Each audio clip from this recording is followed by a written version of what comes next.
Hi everyone, welcome to the Green Room episode 3. I'm here with Nick, my name is James, and today we're going to talk about the recently announced energy price cap.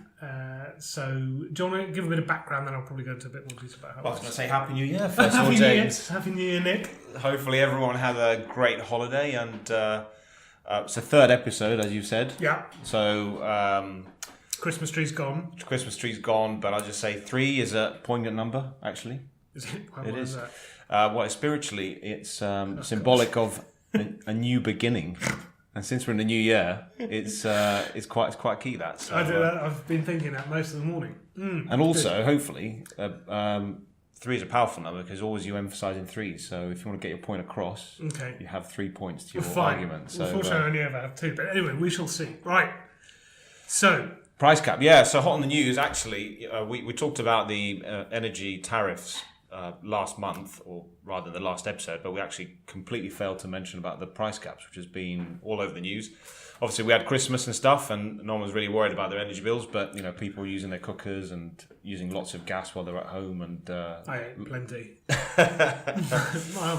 Yeah, all right. So it's a hot topic, and basically what we're going to do today is go in a lot more detail about the price cap, and that's the reason we didn't talk about it last week, because we felt obviously it would have gone into wouldn't have done it justice. Yeah, it's yes. The last episode was all about explaining the bills. This episode we're going to the price cap, and we'll see where we stand. Okay, so the price cap was brought in on the 1st, which I don't know, was that Tuesday?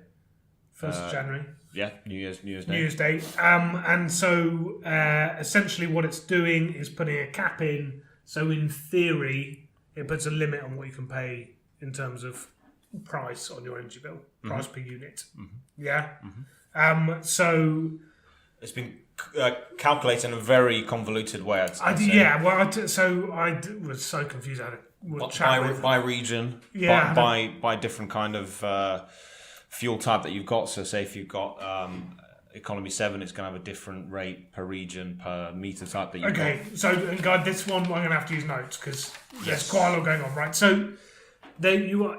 Basically, up until recently, the only price cap has been on prepayment meters, right? And as of and people who receive the warm home discount, as of the 1st of January.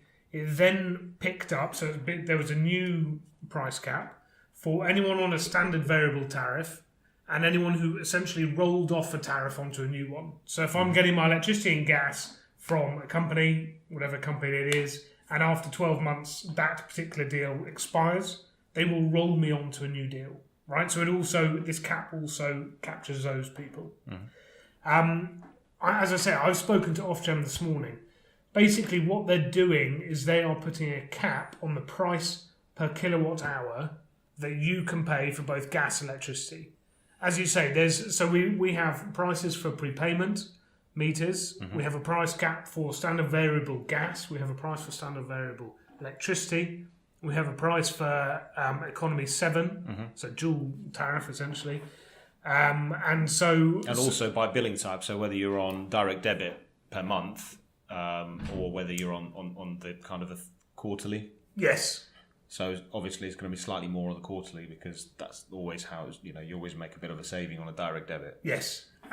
Which is good advice. Always go on direct debit. So basically, what we've done here, we've printed off something. There's many more pages to this, but we've printed off the headline figures. So lots of tables basically.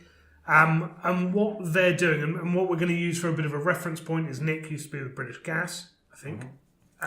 So standard variable tariff, British Gas, both, so dual fuel, electricity and gas. And so just a tiny bit of a recap on last week. So we get charged, so if you take electricity or gas, or both from a company, you tend to get charged a sort of standing charge, and that's just for the right to have electricity or gas, right? So I get charged approximately 30p a day for having electricity in my house, and I also get charged 30p a day for having gas in my house, every day. Right, so that's the first part of it. You then get charged per unit as well, right? So basically what this does is protects energy companies. If someone uses very little electricity, they still get enough of a payment essentially via this standing charge to be able to pay for the readings, someone to come out and take readings of the energy meter, even though it's not ticking over, and they're not making any money from that side. Yeah, so they get sort of a fixed amount every year. So how Ofgem have done it is they've come up, and then when you read it in the papers and magazines and stuff, they have a headline figure. Do you have a headline figure? How much it is? Depends on the region. I don't have the headline figure themselves, but if you carry Hold on, on, Harry will come to us with a headline. If you start explaining the tables and the rates. So what they've basically done, and let's just take gas and electricity in their most basic forms. So they have a fixed standing charge for gas, depending where you are in the country. It doesn't matter. So we're in London, but they've split it up into about 15 different regions, so northwest, northern Yorkshire, and so forth. And so the standing charge is fixed, and they are basically saying that it's 28.8 pence per day, so 365 days a year. So it's just over 100 quid you have to pay for the right to have, and this is just for gas. You have to pay £105 for gas in your house just to have it there. They've then decided that the average amount of gas, so i.e. the amount of units of gas people will use, is 12,000 kilowatt hours per year, right? So when we've talked about it previously, we've kind of given you a rough price of electricity, and we normally say between 3 and 3.5p. Now, calculating it does, as Nick has said, vary per region. Right, so the most expensive area is the southern western region, and that is where on a kilowatt hour you're paying 0.038 pounds, so 3.8 pence. Yes, that's right. 3.8 pence, that's right. 3.875 pence per kilowatt hour. Yeah, If you are up north in the northern region, you are getting your you're getting your gas a bit cheaper, so you're paying 3.63 pence per kilowatt hour, right? So they are basically, what the government is saying is that if you are on a standard variable tariff, or you are, you've rolled onto one of these tariffs, having the tariff you're on has finished, the maximum you can pay for gas is 3.634 pence per kilowatt hour if you're in the northern region.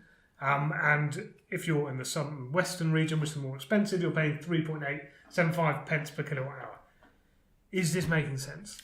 It is kind of, for me, because I've been immersed in the figures. However, I was just going to summarise what you said. So the numbers behind these numbers, so this table there, which with the various columns that you've taken, this is there's a more kind of complicated model behind that, how they've derived these figures, so there's a lot of input tables, and they've come up with these figures. But my advice as well would not be to call Ofgem to get them to explain how this works, or to back work how they've got to these regional figures. Yeah, it would just be, as you've done it really simply there, take the figure and divide it by the amount of energy that they've assumed an average person uses. Yes, to get that rate. So, I don't know where you stand, but I'm quite pro the energy price cap. I know it's received a lot of negative press, but since it's the new year, I'm quite positive.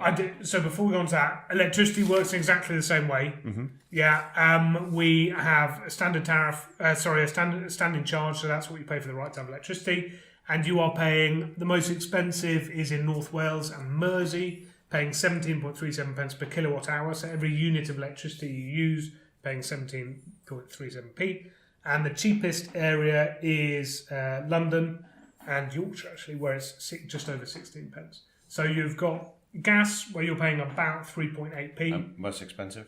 And most expensive, North Wales and Mersey, said that. Okay. And so you're paying, for electricity, the most expensive you're paying is North Wales, 17.37p. Cheapest is London, Yorkshire, you're paying 16p. Okay, so good idea, bad idea. Go. Sorry, and just the answer to your question, what you said earlier, it's typical. So based on these typical consumption figures, 3,100 kilowatt hours for electricity and 12,000 kilowatt hours for gas. Yeah. So according to the BBC, so they've taken an average of the average. So they think that will cost no more than £1,137 per year on a dual fuel direct debit account. Okay, so that sounds good. So what? But just important to say, that will not be capped off on consumption. So if you use more than those So basically, kilowatt hours, this is horribly it's going to confusing. cost you more. So it's just based on whether your consumption figures are around those figures of what Ofgem have assumed. Okay, so we were talking about this the other day. You like this. You think this price cap is a good idea. Yes. The man who did economics. Tell me why.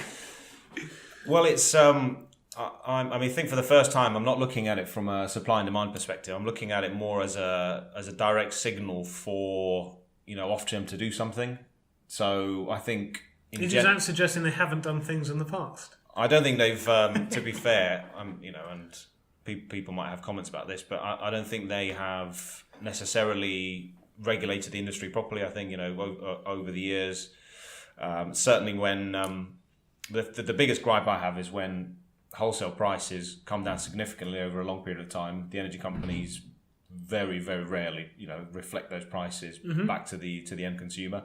I know obviously there's offset stuff like investment into the infrastructure and kind of various environmental and carbon reduction elements to the bills that go up year on year. But still, that's my biggest gripe. But for me, I think it's a sort of a positive thing because you've got a lot of consumers out there who I just think that the fact that they are being forced to change, someone who's potentially offer them good customer service, this, gives them a real reduction without them having to necessarily go out there and go through the pain. So you're talking about the folk that have been with SSE for the last 20 years. Look, they've had good delivery of supply, so both gas, electricity, and have they're no very loyal, problems. right? Very, very loyal.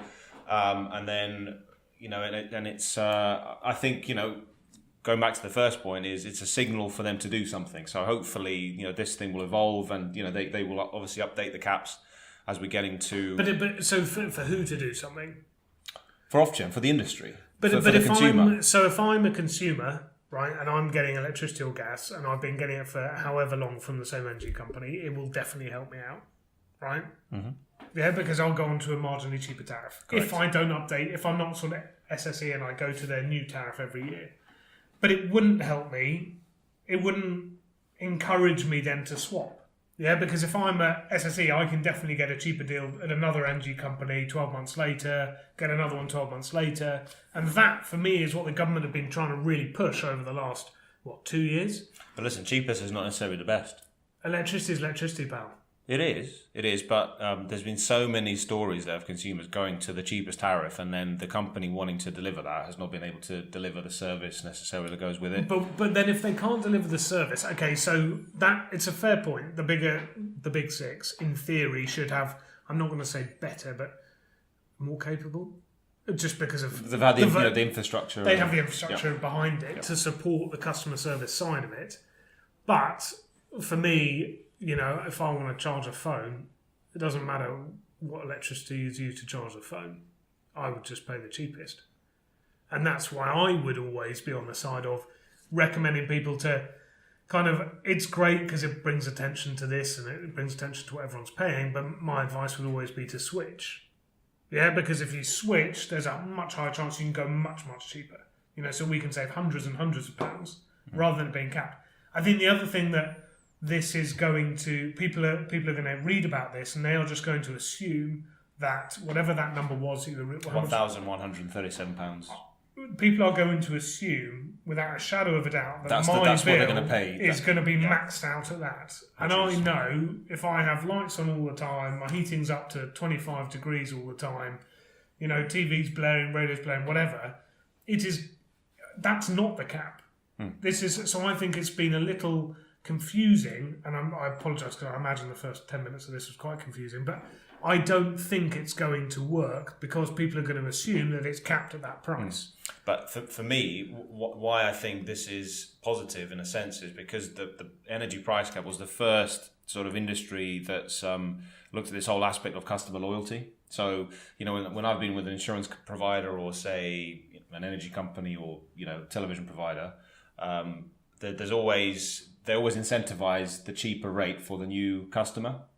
And I think this has kicked off a whole round of reviews across the economy, across different service providers, to look at customer loyalty. So actually, looking at some of these rates people have been on because for whatever reason, one, they don't know how to switch, or they want to stay with that service. But then, do you not think the regulators are coming down on companies, and I think over time that will help the existing customers. Market forces, and I think so. Someone like I'm picking on British Gas. So see, as economists, market forces are fine if people are informed. If you've got perfect information, then that's okay. But most people don't. But if you have British Gas and they are now they've had these limits put in, so they can only charge people whatever it was, 3.5p essentially for gas and 16.5p for electricity. Surely they will try and make money now on the other tariffs that they offer. So whereas before, yes, you had expensive tariffs and you had very cheap tariffs from the same supplier, they're being locked in at saying they can only charge a certain amount for electricity and gas. Therefore, they are going to try and make money on these ones that were cheap and now going to be much higher prices. So if you are someone who takes an interest in this and shops around on a yearly basis and wants the cheapest electricity and gas, it's now irrelevant. So you think that will, over time, remove the good deals out there? I think so, and it will also, affect smaller companies trying to come into the market. I feel this is going to have really negative impacts on the industry. That's definitely my feel for it. I appreciate that there are a huge number of people that stay loyal to their energy companies, and therefore they just pay whatever it is every month and never look at it, and so it will definitely help those people. I completely agree with you. And listen, I'm not against people switching. If people have got the information and time and they know how to do it, then switching should be better. But now they're going to try and switch and have less choice, and therefore I think it's, for me, I think it's a bad thing. Okay. I appreciate what they're trying to do. Yeah. But I feel like if you interfere, because what the government have been trying to do for the last how many years, and we saw with their big media blitz on, trying to throw money on this campaign of switching, they say that loads of people have switched to smaller companies. Surely they should still be pushing that to give people choice, and not trying to regulate it by saying here's a fixed price. Anyway, that is my view. Interesting, but flip side is so there was another article today about I'm not going to name the energy provider. Why not? But, you can name them. Name them. Well, the energy provider. So this was in the BBC Economy Energy. They sound. So apologies if you're trying to get your act together.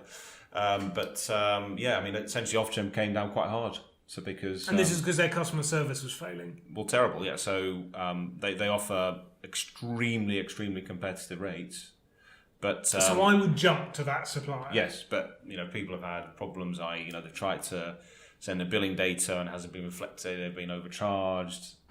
Various. But for me, I guess the thing is, if you take a reading on the first day of the time you have the contract, and you have you have a reading when you leave the contract at the end of the first year or 18 months or however long you lock it in for, whatever they do in between is irrelevant. I mean, yes, if they come and charge you for hundreds of thousands of units of gas that you've never used, then that's a bit rubbish. But if you take the readings, start and finish, everything in between is a bit irrelevant, and the customer service for me is a bit irrelevant. Okay. Again, this is my view. I'm trying to save money. I think it's because you've always had. It's been smooth sailing for you. You've always. I don't know.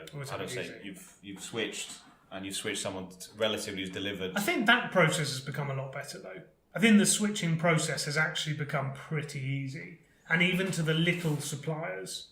I think the thing that a lot of people don't know. So if you try and switch, and I know that I'm sort of changing topics slightly, but if you try and switch via someone like got a name of switching provider. You switch, right? And we work with these guys a little bit in terms of affiliates, but when you go onto their company, they won't reveal everyone you can switch to, as in they won't make. There's a lot of companies that they don't have agreements with, and therefore they make no money from switching to those companies. And so they, in their first list of recommended tariffs you can switch to, they won't even be listed.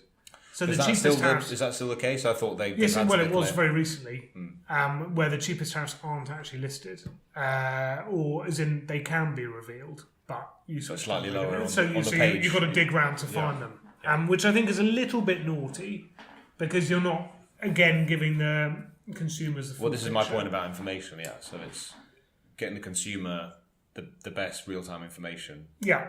But not always presenting what that. See, that's the problem for me. So for me, overall, based on, I think, I'd say there's been some successful new entrants who have done some good stuff on the consumer market in terms of electricity and gas provision, and generally they offer excellent customer service. But also on the negative side, slightly change the subject, there have been some negative experiences because some of these new entrants have gone in quite quick and fast. Yeah, tried to get loads of customers. But hasn't quite worked. Yeah, and no, that's fair. hasn't worked. And I think going back to that point where you were saying about wholesale prices, and when they have dropped, the energy companies have not really reflected those drops. Mm-hmm. I think that is a really good point, and I think that's one that Ofgem should target. And I guess this is what the mechanism they're trying to use to do that. Mm-hmm. I just feel it's kind of not giving people as much choice. So anyway, there we go. That's Harry wants us to talk about automatic switching services. Ooh. Are they mandatory or is this something proposed at the minute? No, there's a couple of them. So there's Labrador and there's Look After My Bills are the biggest ones. So basically you sign up and then it will switch you automatically every 12 months. It's quite clever, and it'll pick your cheapest one. Yeah. And you just throw in you're using your data, and you usage never have to worry data. about it again. That's very Amazing. clever. Amazing. Name them again. Biggest ones I think are Labrador and Look After My Bills. Look After My Bills are on Dragon's Den. Look after My bills. Shout out. No, that's really clever, and I think it's stuff like that which will make this whole industry See, for that's fantastic because then one, because people forget. Yeah. So there's inertia. But the point you were saying is so, you want to encourage switching. And I think if there was someone to show people out there who, not necessarily the most savvy on computers and various things like that and get them set up first time round, then that will always kick in every 12 months. And I think that will be, that would be potentially a good idea. So that's a very good idea. It's very disappointing I hadn't thought of that. Yeah. That's actually really annoying. There's more and more popping up doing it. Right, okay. Well, anyway, I like that. I'd invest if I was on Dragon's Den. So that's bills. I mean, it's going to cost British Gas, they think, £70 million for this cap, which they'll probably, well, they'll make bring it back up somewhere from else. other tariffs. They're fighting it. Everyone's Judicial fighting review. it, I think. Everyone's trying to fight it.